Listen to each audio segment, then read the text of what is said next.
Terima kasih Anda masih bersama kami dalam Breaking News Kompas TV. Saudara, yang Anda saksikan ini adalah visual terkini langsung dari Cisarua, Kabupaten Bandung Barat, Jawa Barat, di mana proses pencarian terhadap korban terdampak bencana longsor yang terjadi di Cisarua ini masih terus dilakukan oleh tim SAR gabungan, saudara. Tim SAR gabungan saat ini masih berjibaku untuk melakukan pencarian terhadap korban longsor. Setidaknya ada 27 korban yang sampai saat ini masih dicari. Dan tebalnya material longsoran tentu menjadi tantangan tersendiri bagi tim SAR gabungan untuk mencari korban hingga saat ini. Ditambah lagi faktor cuaca yang saat ini tengah turun hujan di wilayah Cisarua. Ini juga menjadi tantangan tersendiri bagi tim SAR gabungan untuk mencari korban, saudara. Sebelumnya di hari kemarin ada 50 kantong jenazah yang sudah diserahkan oleh ke pos DVI dan 36 korban sudah teridentifikasi.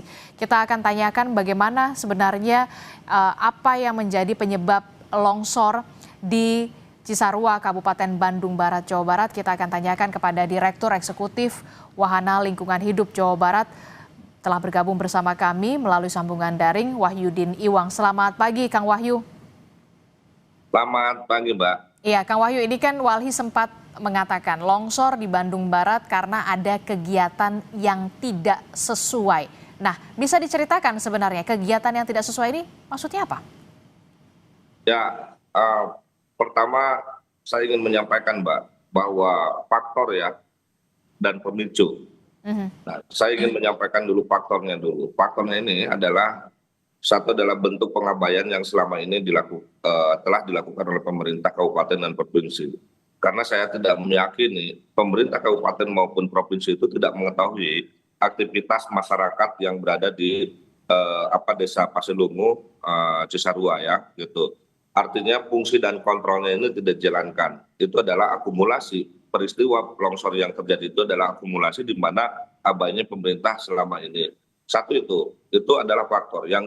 Faktor yang kedua bahwa peristiwa longsor itu telah terjadi dari mulai atas ya, di atas, yang dimana di atasnya itu masih dalam kondisi baik ya hutannya. Tapi perlu diketahui bahwa kawasan tersebut itu di bawah pengelolaan perhutani, yang dimana perlu dicek apakah ada kegiatan perhutanan sosial di situ ataukah HDPK di situ atau tidak, yang bisa saja mengalih fungsikan yang tadinya tanaman keras gitu ya, yang tadinya tanaman keras ke tanaman MPTS. Yang ketiganya ada faktor di mana pohon itu jenuh dan tanah pun juga jenuh, di mana ketika cuaca ekstrim dan intensitas ekstrim dia akan mengalami kelunturan gitu ya, tanah dan pohon yang jenuh itu yang bisa memicu longsor itu terjadi. Nah, turut serta yang ketiganya adalah turut serta terjadi alih fungsi oleh komoditas pertanian. Nah, komoditas pertanian ini juga perlu dicek ya, karena memicu gitu ya, di atasnya ada titik kejenuhan pohon dan juga kejenuhan tanah dengan intensitas cuaca yang ekstrim. Nah, di bawahnya gitu ya ada terjadi alih fungsi, sehingga ketika longsor dia menggerus gitu ya kawasan yang akhirnya berdampak terhadap masyarakat itu sendiri gitu. Oke, Anda menyebutkan ada alih fungsi di sana. Itu artinya seharusnya kondisi di atas itu ditanami pepohonan atau tumbuhan yang dalam tanda kutip keras begitu ya, seperti tanaman kopi, tapi kemudian justru ditanami tumbuhan-tumbuhan atau kemudian tanaman-tanaman pertanian yang kemudian ini menjadi penyebab juga terjadinya longsor. Begitu menurut Anda? Ya, itu faktor pemicu yang begitu besar ya, menyebabkan 30 hektar gitu ya longsoran ini terjadi. Jadi alih fungsi itu juga salah satu menjadi penyebab gitu ya, faktor gitu.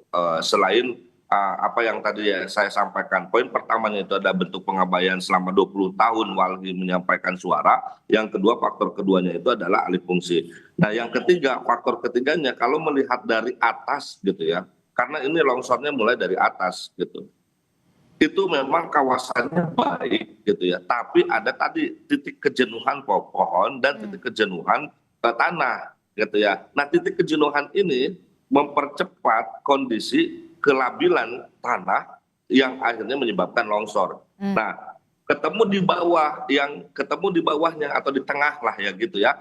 Di tengahnya, yang di mana di tengah itu telah terjadi alih fungsi. Nah, di tengah itu alih fungsinya itu oleh apa? Seharusnya di bawah pengelolaan perhutani itu tidak ada tanaman sayuran, seharusnya Hmm. gitu ya. Di bawah perhutani itu tidak harus ada tanaman sayuran atau bunga-bunga, apalagi tanaman sayuran ini itu dalam jenis kategori paprika yang dihadirkan dari luar negeri kan gitu. Hmm. Nah, artinya ini patut dicurigai, apakah di belakang masyarakat itu ada pemodal yang selama ini juga dibiarkan atau seperti apa? Karena saya tidak setuju kalau misalnya masyarakat yang dikambing hitamkan gitu ya. Masyarakat itu bisa saja gitu ya menjadi buruh tani. Ada pemodal yang masuk sehingga sekian lama gitu ya terus melakukan perambahan untuk komoditi sayuran yang di bawah pengelolaan perhutani, yang seharusnya itu tidak boleh. Yang kedua, di bawah pengelolaan perhutani itu ada saat ini itu sedang marak sekali ada kegiatan perhutanan sosial. Apakah di situ ada kegiatan perhutanan sosial atau tidak? Kalau ada, saya yakin peralihan fungsi itu dilegitimasi oleh perhutani gitu ya. Meskipun citra satelit mengatakan ada perubahan dari mulai 2000 sekian dan saat ini, tapi tetap kalau misalnya ada kegiatan yang mengalihfungsikan itu adalah pelanggaran gitu, Pak. Oke, oke. Termasuk juga soal ini, dari data Walhi, kawasan yang terimbas atau terdampak dari bencana longsor ini memang semestinya tidak ada permukiman di sana, hanya ada seharusnya lahan pertanian dan pertaniannya kemudian tanaman-tanaman keras begitu. Ya, kalau ditanya apakah layak permukiman ada di situ atau tidak, seharusnya Badan Geologi, Mbak, yang menetapkan itu. Karena apa? Karena ekspertnya mereka di sana ya, atau PPMBG lah gitu ya. Tapi kan gini, pesatnya pertumbuhan penduduk itu tentu akan mempengaruhi terhadap alas hak yang kemudian masyarakat inginkan kan gitu. Ini juga bentuk di mana ketidakhadiran pemerintah ketika jumlah penduduk meningkat.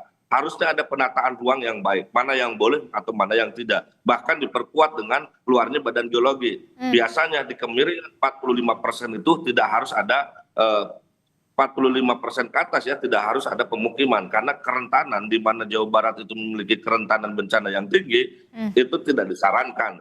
Nah, ini makanya kenapa saya tadi katakan nomor pertama itu adalah bentuk pengabaian yang selama ini dibiarkan dan masyarakat terus naik gitu ya ke kawasan yang dimana kawasan itu berada di wilayah pengelolaan perhutani itu dibiarkan. Kalau misalnya bupati atau gubernur tidak tahu, itu seharusnya perhutani tahu, karena perhutani di bawah pengelolaan perhutani. Kenapa masyarakat terus-terusan gitu masuk ke kawasannya gitu? Kalau misalnya masuk ke kawasannya kan bisa ditegur. Jangan-jangan mungkin bisa patut diduga perhutani menyewa-nyewakan gitu ya kepada masyarakat, kepada pemodal sehingga tutup mata, yang akhirnya terjadi alih fungsi itu sendiri gitu, Mbak.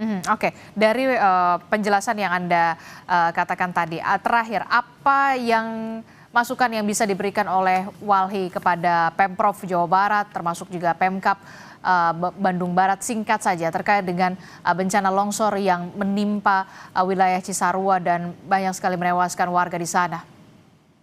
Mbak, saya tidak berharap bahwa statement saya ini dalam kategori siapa yang salah dan yang benar. Tapi yang terpenting, kalau memang kita cinta terhadap alam dan nyawa manusia, sudah seharusnya tidak harus gimmick-gimmickan. Artinya rekomendasi yang kami keluarkan itu adalah salah satunya audit lingkungan, karena itu harga mati untuk memastikan daya dukung, daya tampung itu masih layak atau tidak di wilayah kawasan Bandung Utara yang meliputi KBB, Kota Cimahi, Kota Bandung, dan Kabupaten Bandung. Yang kedua, jalankan penegakan hukum. Dan yang ketiga itu adalah upaya pemulihan dan perbaikan itu harga mati yang harus dilakukan oleh semua pihak, yang harus diliding oleh pemerintah.